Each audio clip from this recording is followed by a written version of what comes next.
नमस्कार। लाइव हिंदुस्तान में आप सभी का स्वागत है, अभिनंदन है। बात करेंगे हम चंद्र ग्रहण के संदर्भ में। सूर्य ग्रहण हो या चंद्र ग्रहण हो, सामान्यतः वैज्ञानिक लोग इसे एक खगोलीय घटना मानते हैं, जो कि एक सामान्य घटना है। परंतु ज्योतिषी एवं धार्मिक दृष्टिकोण से देखा जाए तो यह बहुत ही महत्वपूर्ण योग, संयोग और दुर्योग भी है,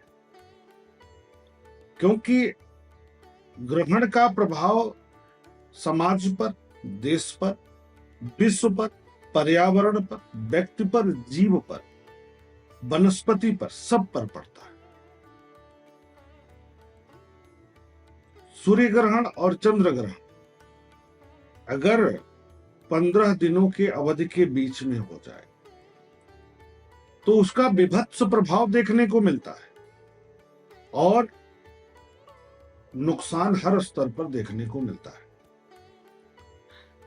अभी होली के दिन, होलिका दहन के बाद 3 मार्च 2026 दिन मंगलवार को खंड ग्रास ग्रस्तोदित चंद्र ग्रहण लग रहा है। भारतीय मानक समय के अनुसार यदि हम देखते हैं तो सायंकाल 6 बजे से आरंभ होगा और इसका मोक्ष होगा 6:48 पर। 48 मिनट का यह ग्रहण होगा, लेकिन प्रभावित करने वाला होगा। क्यों होगा? क्योंकि भारत भूमि से दृश्य है और जो ग्रहण भारत भूमि से अथवा जिस भी भूमि से दृश्य होता है उसका पूरा प्रभाव उस भूमि पर पड़ता है स्पष्ट रूप से। सिंह राशि पूर्वा फाल्गुनी नक्षत्र में लग रहा है तो ज्यादा प्रभावित करेगा पूर्वा फाल्गुनी नक्षत्र, सिंह राशि में जन्म लेने वाले लोगों। चंद्र ग्रहण में सूतक के सारे नियम लागू होंगे। ग्रहण 6 बजे से आरंभ होगा तो 9 घंटे पहले सूतक लग जाएगा। सूतक में क्या होता है कि मंदिर के कपाट बंद हो जाते हैं, मूर्ति स्पर्श करना वर्जित हो जाता है। विशेष करके गर्भवती महिलाओं को प्रिकॉशन बरतना जरूरी होता है। नुकीली चीजों का प्रयोग नहीं करना चाहिए, चाकू का प्रयोग नहीं करना चाहिए, अपशब्द का प्रयोग नहीं करना चाहिए, किसी के विषय में बेकार की वार्तालाप नहीं करना चाहिए, मन को शांत रखना चाहिए, एकाग्रचित होकर के इष्ट देव का ध्यान करना चाहिए, सोना नहीं चाहिए। साथ ही साथ घर में जो भी लिक्विड भोज्य पदार्थ है, दूध है, दही है, अचार है, मुरब्बा है, इस तरह की वस्तुएं हैं, इसमें कूस डाल करके ढक करके रखना चाहिए। कारण क्या होता है कि पर्यावरण में जब भी चंद्र ग्रहण या सूर्य ग्रहण की स्थिति बनती है तो पर्यावरण में ऊर्जा का बैलेंस बिगड़ता है, तो नेगेटिव जो ऊर्जा है वो अभी उस भोज्य पदार्थ में चली जाएगी और उसको ग्रहण करेंगे, सेवन करेंगे हम सब, तो उसका नकारात्मक प्रभाव हमको प्राप्त होगा। सामान्यतः चंद्र ग्रहण में क्या होता है कि सूर्य और चंद्रमा के बीच में पृथ्वी आ जाती है, जिससे सूर्य का प्रकाश चंद्रमा पर नहीं जा पाता है। ये तो खगोल की घटना है। परंतु ज्योतिषी दृष्टिकोण से जब हम देखते हैं तो देखते हैं कि राहु के और केतु के प्रभाव में सूर्य ग्रहण में सूर्य आते हैं, चंद्र ग्रहण में चंद्रमा आ जाते हैं। तो 3 मार्च को जो ग्रहण की स्थिति बनी हुई है उसमें सिंह राशि में चंद्रमा और केतु रहेंगे। कुंभ राशि में सूर्य हैं, मंगल हैं,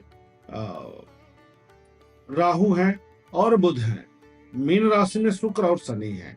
बृहस्पति महाराज मिथुन राशि में गोचर कर रहे हैं। ये ग्रहों की स्थितियां, इसका प्रभाव सभी राशियों पर, राष्ट्रों पर, वैश्विक स्तर पर बिल्कुल भी पड़ने वाला है। कारण क्या है कि जब भी 2 ग्रहण लगते हैं और 15 दिन के अंतराल पर लगते हैं तो उसका विभत्स स्वरूप सामने आता है, उसका नकारात्मक प्रभाव देखने को मिलता ही मिलता है।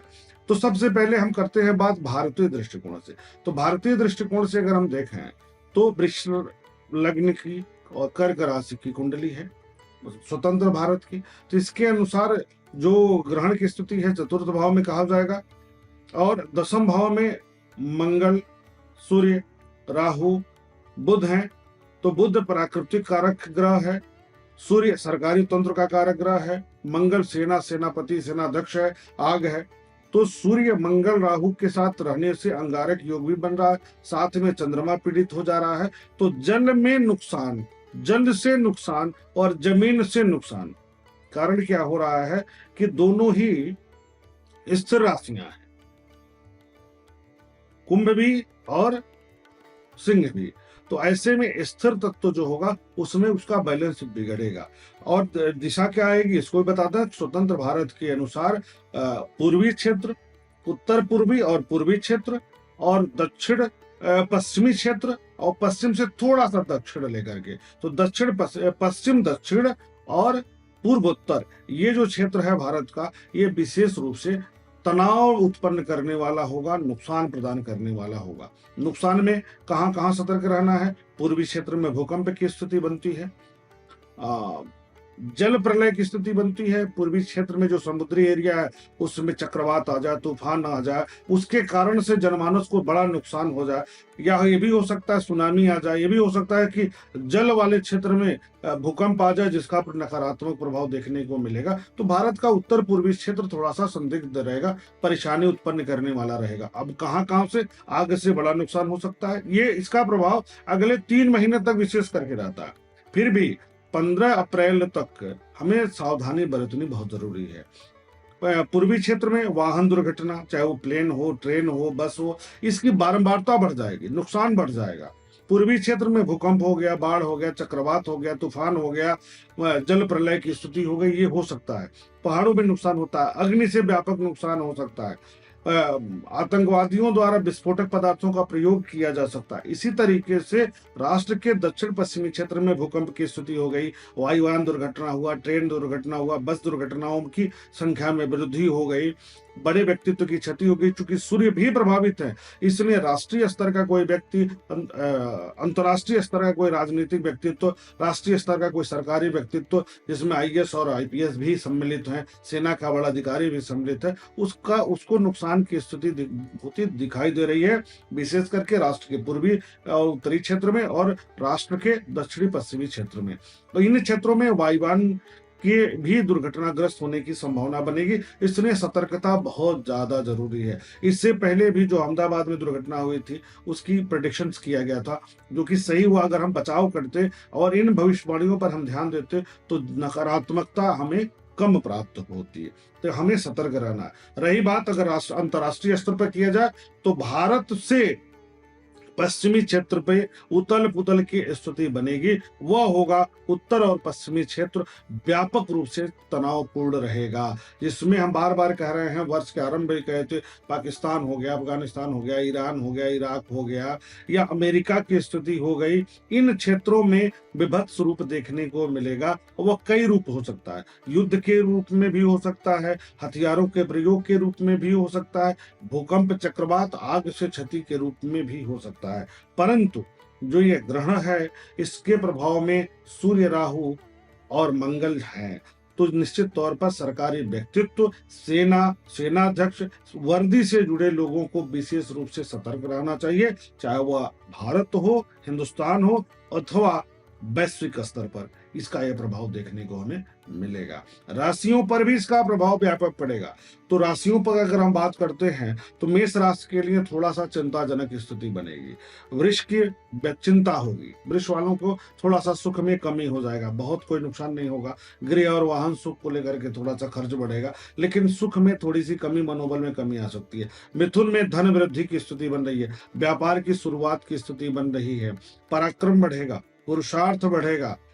कर्क की अगर हम बात करते हैं तो स्वास्थ्य को लेकर ध्यान देना है, पेट पैर की समस्या का ध्यान देना है, पारिवारिक कलह पर ध्यान देना पड़ेगा, स्वास्थ्य पर विशेष तौर पर इनको ध्यान देना पड़ेगा। सिंह राशि पर अगर बात करेंगे तो इनके लिए तो शारीरिक नुकसान, मानसिक नुकसान, दाम्पत्य जीवन को लेकर नुकसान, दैनिक रोजगार को लेकर नुकसान की स्थिति बन रही है। सिंह राशि में ही यह ग्रहण लग रहा है तो विशेष तौर पर इनको सावधानी बरतनी ही होगी।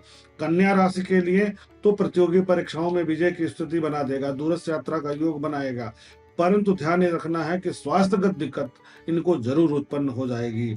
तुला के लिए तो लाभप्रद होगा, संतान के पक्ष से भी होगा, आर्थिक प्रगति की स्थिति भी बनती हुई दिखाई देगी, परंतु थोड़ा सा ध्यान देना है स्वास्थ्यगत, क्योंकि शुक्र शनि का संयोग है चतुर्थ भाव में, भले ही फिर भी पंचम भाव से राहु की दृष्टि जाएगी तो हल्का सा नुकसान मानसिक तौर पर गड़बड़ करेगा, जैसे पेट की समस्या हो गई, स्पॉन्डिलाइटिस हो गया। बड़ा नुकसान नहीं है, लेकिन स्वास्थ्य में छोटे नुकसान मानसिक तनाव देंगे, परंतु आर्थिक रूप से तुला राशि को विशेष रूप से लाभ प्राप्त होगा। वृश्चिक के लिए सुखदायक होगा, सुख बढ़ेगा और गृह वाहन सुख बढ़ेगा, जमीन का सुख बढ़ेगा, सामाजिक प्रतिष्ठा बढ़ेगी, सरकारी तंत्र से लाभ बढ़ेगा, पराक्रम बढ़ेगा, पुरुषार्थ बढ़ेगा। धनु की बात करते हैं तो पराक्रम बढ़ेगा, पारिवारिक चिंता भी बढ़ेगी, पेट की समस्या भी बढ़ेगी, कार्यों में भाग्य का साथ भी प्राप्त होगा। पिता के स्वास्थ्य को लेकर के विशेष रूप से धनु राशि के लोग सतर्क रहे। मकर की बात करेंगे तो माता को कष्ट की स्थिति बनेगी, मानसिक तनाव की स्थिति भी उत्पन्न होती दिखाई दे रही है। मातृपक्ष थोड़ा सा इनका कमजोर रहेगा, तनाव उत्पन्न कर सकता है। फिर भी सामाजिक प्रतिष्ठा के तौर पर देखा जाए तो ठीक होगा। संतान के दृष्टिकोण से देखा जाए तो उलझने कम होती दिखाई देंगी, लेकिन पारिवारिक चिंता मकर राशि को बढ़ेगा। कुंभ राशि की अगर बात करते हैं तो इनको भी मानसिक पीड़ा हो रही है, स्पॉन्डिलाइटिस में वृद्धि हो रही है, कंधे कमर के दर्द में वृद्धि हो रही है, दैनिक रोजगार में वृद्धि देखने को मिलेगी, परंतु मानसिक तनाव रहेगा। बाकी सारे क्षेत्रों में विशेष सकारात्मक परिणाम प्राप्त होगा। मीन की बात करें तो मीन राशि के लिए सुख बढ़ेगा, यात्रा खर्च में वृद्धि होगी, भोग विलासिता में वृद्धि होगी, शत्रुओं पर विजय प्राप्ति का योग बनेगा, परंतु मानसिक दबाव आप महसूस करेंगे। इस प्रकार कैसे निजात पाए ग्रहण के नकारात्मक प्रभाव से? तो ग्रहण काल में भगवान शिव के मंत्रों का आप जप करिए। ओम नमः शिवाय, ओम सांब सदा शिवाय नमः, अथवा अपने इष्ट देव के मंत्रों का जप करिए, हनुमान जी के मंत्रों का जप करिए। ओम हंग हनुमते नमः, ओम हंग हनुमते रुद्रात्मकाय हुं फट स्वाहा, इन मंत्रों का जप करिए। महामृत्युंजय मंत्र का जप करिए। एकाग्र भाव से एकांत में बैठ करके इन मंत्रों का अगर आप जप करते हैं तो निश्चित तौर पर आपको आपके प्रगति का मार्ग प्रशस्त होगा और सकारात्मक परिवर्तन जीवन में आएगा। नमस्कार।